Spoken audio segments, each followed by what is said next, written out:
guys, what is up? Swim here, and today we're going to break down one fairly simple tip for Legends of Runeterra that if you watch my streams or my YouTube videos that you've probably heard me mention before, because something I've said a few times just because a lot of people are sending me decks that have 40 cards of the same color, and that's pretty basic in premise.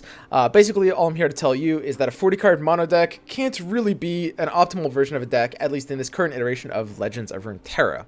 So the reason you might see someone try to build a 40 card mono deck is because of this keyword right here, Allegiance. Allegiance is an interesting keyword. There's one in each color currently, and it reads, when you summon this, it gets its bonus if the top card of your deck matches its region, which means effectively this is a probabilistic proc rate based on the percentage of cards in your deck of that region, 2.5% per card. So for example, if you have a 40 card deck of that region, it's 100% proc rate. If you, for example, let's just say randomly had a 30 card Freljord deck and 10 card Ionia, and you played Avara's Outriders, which is the Freljord region card, you'd have a 75% proc rate, because 75% of your deck is Freljord. And if you want to be a math nerd, you can argue it's obviously not going to be exactly 75% because the card itself, this card that you play is one of the Freljord cards, and you're depending on like which color you're more likely to mulligan, it'll skew a bit as well. But for simplifying purposes, I can call it 75%, right? Okay, so basically, my thesis here is very, very simple, in that you're never in the current game form going to be incentivized to run a 40 card mono deck. It's pretty easy to explain why as well. So basically, if you have the 40 card deck, then you've got an Allegiance proc rate of 100%.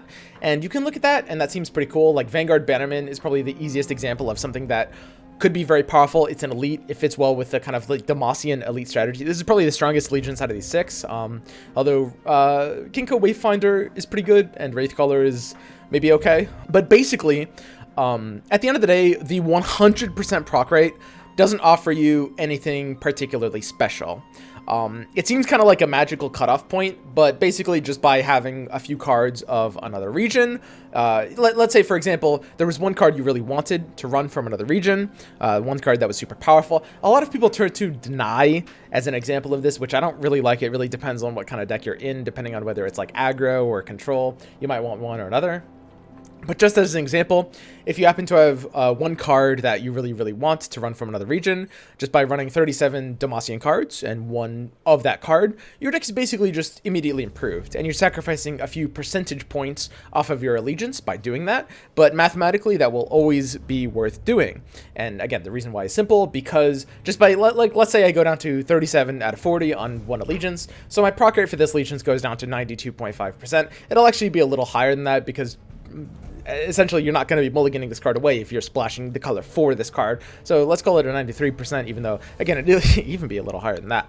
But 93% proc rate, and by just sacrificing a small amount of, like, you know, there's a 7% chance that this won't go off. You get one card in your deck, a 3 of copy, that's a big bomb. And when you lock yourself to one color, to one color just for the mono, you're basically locking yourself out of 83% of the 5 different colors, the entire card pool, right?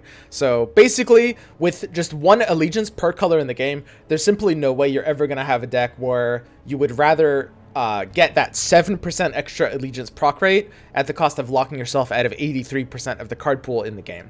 And I'll give you some examples of that, just very straightforward.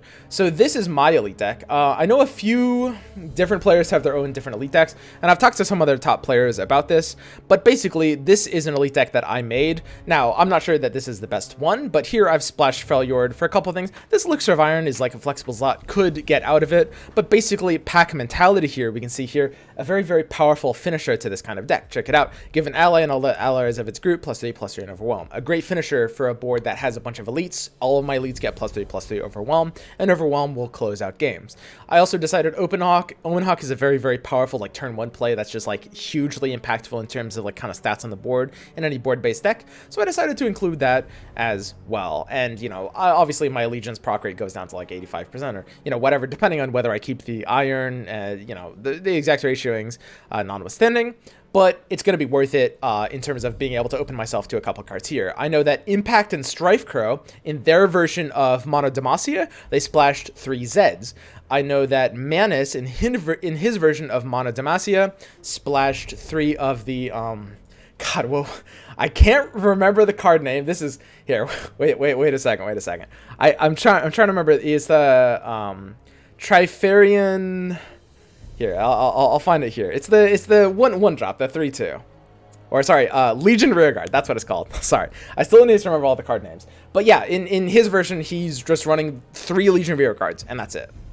But basically, there's just mathematically, there's no way that a 40 card deck is going to be incentivized over. There's always going to be, in that 83% of the card pool, some better option that's just worth splashing. So very simple. Instead of a 40 card mono deck, it might be more fun. But something that's also pretty fun is, like, you know, if you roll the 93%, you hit the 7, you get to blame RNG, and you don't even feel bad about losing. You know, so that kind of works too. That's a compensation. But yeah, pretty straightforward. So that's it. That's the point of the video. Just if you're building an Allegiance deck, which they aren't typically that powerful. Again, I would say that Demacia has access to the strongest ones. But if you're building an Allegiance deck with, you know, maybe Demacia or Kinko Wafer is the other one, Mistcaller, as I mentioned before, those are probably the 3 that are even worth, like, thinking about using. Always think about, like, splashing a color instead of going the full 40. All right, that's going to be it for me in this video, and I'll see you guys next time.